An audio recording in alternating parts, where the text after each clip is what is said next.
Hello everyone, this is Arya this side और आप देख रहे हैं अको ज्ञान तक। आज हम डिस्कस करेंगे 9 सितंबर 2021 के कुछ रीसेंट हैपनिंग्स के बारे में ब्रीफ डिटेल्स में, करंट अफेयर्स की तरह। इससे पहले कि मैं अपना ये सेशन शुरू करूं, मैं आपको रिक्वेस्ट करूंगी कि आप इस चैनल को लाइक और शेयर करें, इस वीडियो को लाइक और शेयर करें और इस चैनल को सब्सक्राइब कर दें। और आप हर उस सोशल मीडिया के साइट पे, चाहे वो फेसबुक हो, टेलीग्राम हो, इंस्टाग्राम हो, जिस किसी में भी आप मौजूद हो, आप अक्कू ज्ञान तक को फॉलो करना ना भूलेगा। अगर आप एक अगर आप गवर्नमेंट सर्विसेज जैसे कि स्टेट गवर्नमेंट सर्विसेज या UPSC, CSC, SSC, CGL, SSC, CHSL, banking या अन्य गवर्नमेंट एग्जामिनेशंस के सीरियस एस्पायरेंट है तो अक्कू ज्ञान तक को टेलीग्राम चैनल पे फॉलो कीजिएगा, उसे ज्वाइन कीजिएगा और हमें इंस्टाग्राम पे और फेसबुक पे जरूर फॉलो कीजिएगा। Thank you very much. चलिए शुरू करते हैं आज का हमारे सेशन।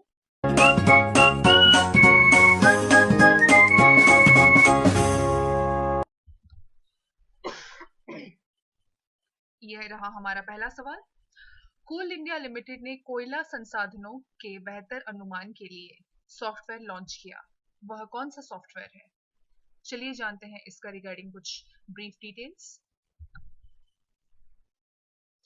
CIL का स्पेक्ट्रल एनहेंसमेंट ASPE सॉफ्टवेयर पृथ्वी की पपड़ी के नीचे कोयले की पतली परतों की पहचान करने में मदद करेगा। राज्य के स्वामित्व वाली कोल इंडिया लिमिटेड ने 4 सितंबर 2021 को सूचित किया कि उसने सॉफ्टवेयर लॉन्च किया है जो पृथ्वी की पपड़ी के नीचे कोयले की पतली परतों की पहचान करने में मदद करेगा। सॉफ्टवेयर अन्वेषण प्रक्रिया के दौरान भूकंप सर्वेक्षण के उपयोग के साथ जीवाश्म ईंधन के संसाधनों के आकलन में सुधार करने में भी मदद करेगा। प्रमोद अग्रवाल CIL CMD ने महारत्न फॉर्म के अनुसंधान एवं विकास बोर्ड की उपस्थिति में सॉफ्टवेयर लॉन्च किया। इसमें PSU के वरिष्ठ निर्देशकों के साथ साथ प्रतिष्ठित संगठनों और संस्थानों के विशेषज्ञ सदस्य शामिल हैं। हम चलते हैं हमारे दूसरे सवाल पे। स्वास्थ्य अधिकारियों ने अर्जेंटीना के खिलाड़ियों को रोकने का प्रयास किया। ब्राजील बनाम अर्जेंटीना फीफा WC क्वालिफायर निलंबित। चलिए जानते हैं इसकी वजह और इसके कुछ खास डिटेल्स। ब्राजील और अर्जेंटीना के बीच 2022 फीफा विश्व कप क्वालिफायर को 5 सितंबर 2021 को निलंबित कर दिया गया था, जब ब्राजील के स्वास्थ्य अधिकारियों ने अर्जेंटीना के खिलाड़ियों को रोकने की कोशिश की थी। अर्जेंटीना के 3 खिलाड़ियों एमिलियानो मार्टिनेज, जियोवानी लो सेल्सो और क्रिस्टियन रोमेरो ने यूके से आने पर केवल यह खुलासा किया था कि वे कराकस गए थे, जहां वेनेजुएला के खिलाफ अर्जेंटीना का अंतिम विश्व कप क्वालिफायर आयोजित किया गया था। ब्राजील के कोविड-19 क्वारंटीन नियमों के अनुसार इन तीनों खिलाड़ियों को अनिवार्य क्वारंटीन से गुजरना था, लेकिन उन्होंने ब्राजील के नियमों का उल्लंघन किया। पिछले 14 दिनों से यूके, दक्षिणी अफ्रीका और भारत में रहने वाले यात्रियों को देश में प्रवेश करने से मना किया जाता है, जब तक कि उनके पास स्थायी निवास न हो या वे ब्राजील के नागरिक न हो। अब हमारा तीसरा सवाल। इंडिया इनोवेशन इंडेक्स 2020 कौन सा प्रमुख राज्य सबसे ऊपर है? चलिए जानते हैं इन राज्यों की कुछ डिटेल्स, इनकी रैंकिंग। कर्नाटक प्रमुख राज्यों में सबसे ऊपर। केंद्र शासित प्रदेशों, राज्य, शहर राज्यों में दिल्ली सबसे ऊपर है। हिमाचल प्रदेश पूर्वोत्तर पहाड़ी राज्यों में 25.06 के स्कोर के साथ शीर्ष पर है। इसके बाद उत्तराखंड और मणिपुर हैं, जबकि मेघालय 12.15 अंकों के साथ अंतिम स्थान पर है। इंडिया इनोवेशन इंडेक्स 2020 कर्नाटक के 20 जनवरी 2021 को नीति आयोग द्वारा जारी इंडिया इनोवेशन इंडेक्स 2020 में देश के सबसे नवीन प्रमुख राज्य के रूप में अपना स्थान बरकरार रखा। कर्नाटक ने 42.5 स्कोर किया, उसके बाद महाराष्ट्र 38 के स्कोर के साथ दूसरे और तमिलनाडु 37.91 स्कोर के साथ तीसरे स्थान पर है। सूचकांक में बिहार 14.5 अंक के साथ अंतिम स्थान पर था। हिमाचल प्रदेश पूर्वोत्तर पहाड़ी राज्यों में 25.06 के स्कोर के साथ शीर्ष पर है। इसके बाद उत्तराखंड और मणिपुर है, जबकि मेघालय 12.15 अंकों के साथ अंतिम स्थान पर है। केंद्र शासित प्रदेशों शहरी राज्यों में दिल्ली 46.60 के स्कोर के साथ शीर्ष पर है। उसके बाद चंडीगढ़ और दमन और दिव और लक्षद्वीप 11.71 अंकों के साथ अंतिम स्थान पर है। India innovation index NITI Aayog के vice chairman doctor Rajiv Kumar द्वारा नीति आयोग के सीईओ अमिताभ कांत और सदस्य डॉक्टर वीके सारस्वत की उपस्थिति में एक वर्चुअल इवेंट में जारी किया गया। सूचकांक का पहला संस्करण अक्टूबर 2019 में जारी किया गया था। अब चलते हैं हम अपने अगले सवाल पे। सैन्य तख्तापलट में गिनी के राष्ट्रपति अल्फा कोंडे अब्दस्तगिनी की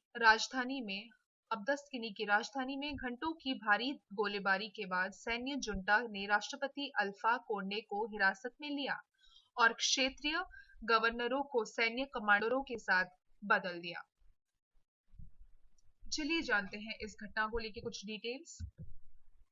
गिनी के लंबे समय तक राष्ट्रपति रहे अल्फा कोंडे को 5 सितंबर 2021 को एक सैन्य तख्तापलट में सत्ता से हटा दिया गया था। एक लघु राज्य टेलीविजन प्रसारण में सैन्य जुंटा ने घोषणा की कि उन्होंने देश की सरकार और संविधान को भंग कर दिया है। गिनी की राजधानी में घंटों की भारी गोलीबारी के बाद सैन्य जुंटा ने राष्ट्रपति को हिरासत में ले लिया और क्षेत्रीय गवर्नरों को सैन्य कमांडरों के साथ बदल दिया। हालांकि उन्होंने आश्वासन दिया कि राष्ट्रपति को कोई नुकसान नहीं हुआ है और उन्हें अपने डॉक्टरों तक पहुंच प्रदान की गई है। अब हमारा अगला सवाल। एडीबी ने तमिलनाडु में शहरी आवास परियोजना के लिए कितना फंड ऋण में को मंजूरी दी। चलिए जानते हैं इस लोन के रिगार्डिंग कुछ डिटेल्स। एडीबी ने तमिलनाडु में शहरी आवास परियोजना के लिए $150 मिलियन की ऋण को मंजूरी दी। एशियाई विकास बैंक एडीबी ने तमिलनाडु में शहरी गरीबों के लिए एक स्थायी आवास परियोजना के लिए $150 मिलियन लगभग 1095 करोड़ रुपए के ऋण को मंजूरी दी। तमिलनाडु में शहरी आवास परियोजना बहुपक्षीय वित्त पोषण एसएजी एशियाई विकास बैंक एडीबी ने 3 सितंबर 2021 को तमिलनाडु में शहरी गरीबों के लिए एक स्थायी आवास परियोजना के लिए $150 मिलियन लगभग 1095 करोड़ रुपए के ऋण को मंजूरी दी। एडीबी ने एक विज्ञप्ति में कहा कि ऋण का उद्देश्य तमिलनाडु में शहरी गरीबों के लिए समावेशी, लचीला और टिकाऊ आवास तक पहुंच प्रदान करना है। एजेंसी ने इस बात पर प्रकाश डाला कि तमिलनाडु भारत के आर्थिक विकास के लिए महत्वपूर्ण है, जो वर्तमान में सकल घरेलू उत्पाद डीजीपी में 8.54% का योगदान दे रहा है। आर्थिक अवसरों ने तमिलनाडु में ग्रामीण शहरी प्रवास दर को बढ़ावा दिया है, जिसमें पहले से ही भारत में सबसे अधिक शहरीकरण दर है। दक्षिण एशिया के ADB principal safeguards specialist record Carlos Barba ने कहा कि तमिलनाडु में आवास की कमी राष्ट्रीय घाटे का 6.66% है और जब आय के स्तर के खिलाफ मैप किया जाता है तो कम आय वाले परिवारों में सबसे अधिक कमी होती है।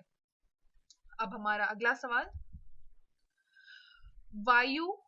वायु गुणवत्ता में संक्षिप्त लाभ।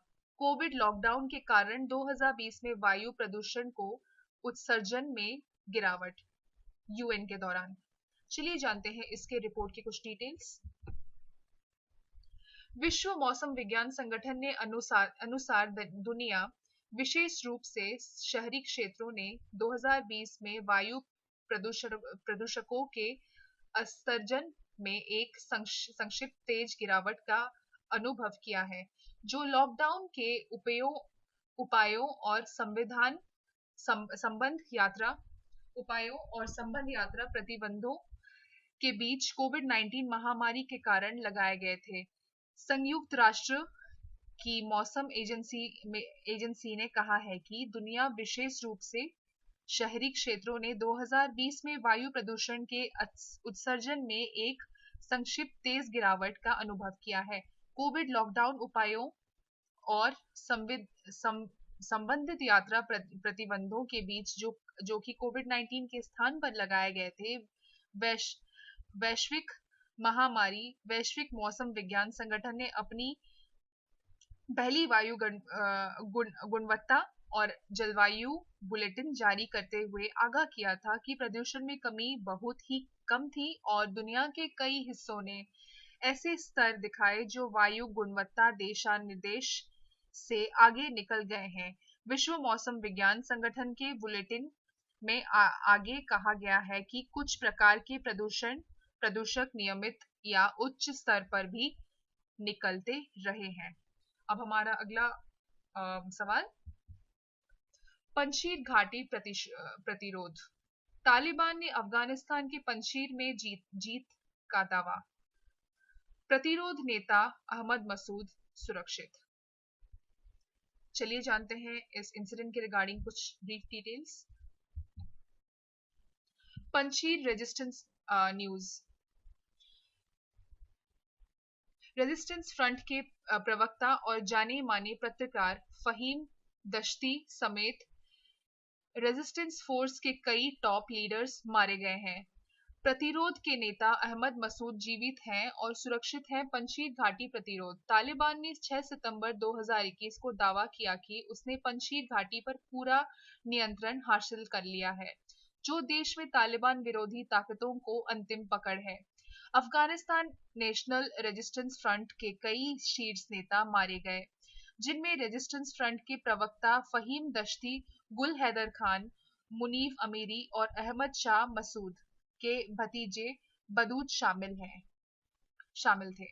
अफगानिस्तान प्रतिरोध बल के प्रमुख अहमद मसूद कथित तौर पर जीवित हैं और एक सुरक्षित स्थान पर हैं। अफगानिस्तान के पूर्व उपराष्ट्रपति अमरुल्ला साले भी जिस घर में रह रहे हैं, उस घर में बमबारी के बाद सुरक्षित स्थान पर हैं। उसे एक अज्ञात स्थान पर ले जाया गया है। प्रतिरोध मोर्चा ने हालांकि पंजशीर घाटी के पूर्ण पतन से इनकार करते हुए कहा कि प्रतिरोध बल राजनीतिक पदों पर मौजूद हैं और कहा कि पंजशीर घाटी में तालिबान के खिलाफ लड़ाई जारी रहेगी। अब हमारा अगला सवाल,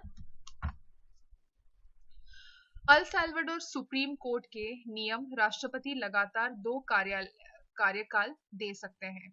चलिए जानते हैं इस सुप्रीम कोर्ट के डिसीजन के रिगार्डिंग कुछ डिटेल्स। अल साल्वाडोर के प्रमुख के सुप्रीम कोर्ट ने फैसला सुनाया है कि देश के राष्ट्रपति लगातार 2 कार्यालय तक सेवा दे सकते हैं। सत्तारूढ़ राष्ट्रपति के चुनाव पर लगातार प्रतिबंध समाप्त कर दिया। वह सब पढ़ें जो आपको जानना आवश्यक है।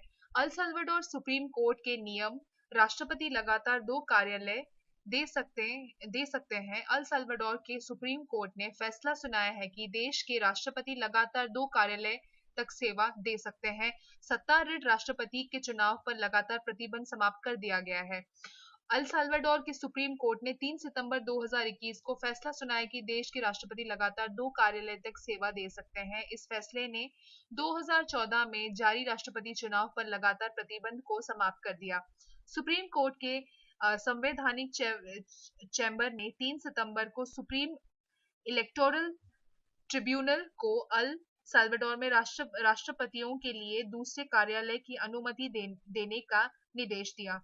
अल साल्वाडोर की शीर्ष अदालत द्वारा प्रतिबंध हटाने के फैसले ने राष्ट्रपति नायब बुकेले के लिए 2022 में दूसरे कार्यकाल की तलाश करने के लिए मंच तैयार कर दिया है। बुकेले ने अभी तक अपनी योजनाओं की घोषणा नहीं की है, हालांकि आलोचकों का कहना है कि वह करेंगे। सुप्रीम कोर्ट के संवैधानिक चैम्बर के पिछले 5 न्यायाधीशों को हटाने के बाद नुएवास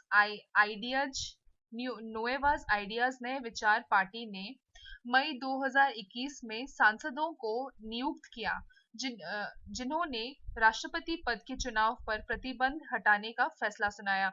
बुकेले की सत्तारूढ़ पार्टी नुएवास आइडियाज नए विचार पार्टी द्वारा सांसदों की नियुक्ति की तख्तापलट के रूप में आलोचना की गई है। 2014 में अल साल्वाडोर के सुप्रीम कोर्ट ने फैसला सुनाया था कि राष्ट्रपति को फिर से चुनाव के लिए पद छोड़ने के बाद 10 साल तक इंतजार करना होगा। अब हमारा अगला सवाल, केरल में निपाह वायरस। केंद्रीय टीम ने कोझिकोड में निपाह से मरने वाले 12 वर्षीय बच्चे के घर का दौरा किया। चलिए जानते हैं इस घटनाक्रम को लेकर कुछ खास डिटेल्स। निपाह वायरस से संक्रमित होने के बाद एक 12 वर्षीय लड़के की मौत के बाद एक केंद्रीय दल ने केरल के कोझिकोड जिले का दौरा किया। टीम ने संक्रमण के स्रोत की पहचान करने के लिए आसपास के क्षेत्र से रामबुटन फलों के नमूने भी एकत्र किए हैं।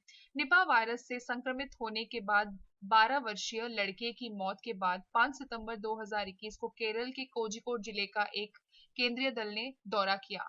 टीम ने संक्रमण को स्रोत की पहचान करने के लिए आसपास के क्षेत्र में रामबुटन फलों के नमूने भी एकत्र किए हैं। आधिकारिक बयान के अनुसार रामबुटान फलों का नमूना संक्रमण के स्रोत की पहचान करने में मदद कर सकता है और पुष्टि करेगा कि संक्रमण का स्रोत चमगादड़ के माध्यम से था या नहीं। केरल में केंद्रित टीम ने मृतक के परिवार और उसके करीबी लोगों से पूछताछ की है, ताकि उसके द्वारा खाए गए भोजन या उसके संपर्क में आने वाले जानवरों की पहचान की जा सके। इससे पहले 5 सितंबर को केरल के कोझिकोड जिले में केंद्र सरकार द्वारा एक सार्वजनिक स्वास्थ्य टीम को भेजा गया था, क्योंकि राज्य ने निपाह वायरस के कारण अपनी पहली मौत की सूचना दी थी। तकनीकी सहायता प्रदान करने के लिए राष्ट्रीय रोग नियंत्रण केंद्र NCDC की एक टीम भेजी गई थी। अब हमारा अगला सवाल, यूएई का नया ग्रीन वीजा। जानिए पात्रता मानदंड, इससे किसे फायदा होगा। चलिए जानते हैं इस ग्रीन कार्ड के रिगार्डिंग ग्रीन वीजा के रिगार्डिंग कुछ डिटेल्स। यूएई के ग्रीन वीजा धारक अपने माता पिता और 25 वर्ष की आयु तक के बच्चों को उनके परमिट पर प्रयोजित कर सकेंगे। संयुक्त अरब अमीरात ग्रीन वीजा। संयुक्त अरब अमीरात ने 5 सितंबर 2021 को एक नया ग्रीन वीजा लॉन्च किया, ताकि विदेशियों को नियोक्त द्वारा प्रयोजित किए बिना देश में काम करने की अनुमति मिल सके। वीजा का नया वर्ग विदेशियों को आर्थिक विकास को बढ़ावा देने के प्रयास में कम प्रतिबंधों के साथ देश में काम के लिए आवेदन करने की अनुमति देगा। यह निवास आवश्यकताओं को भी ढील करेगा। कुछ समय पहले तक विदेशी नागरिकों को आमतौर पर सीमित वीजा दिए जाते थे, जो उनके रोजगार से जुड़े होते थे और दीर्घकालीन निवास प्राप्त करना मुश्किल होता था। तो ये रहा आज का हमारे सेशन। आई होप आपको ये सेशन पसंद आया होगा, और इस वीडियो को जरूर लाइक करें, इसमें कमेंट करें, उसे शेयर करें और इस YouTube चैनल को जरूर सब्सक्राइब करें। Thanks for watching.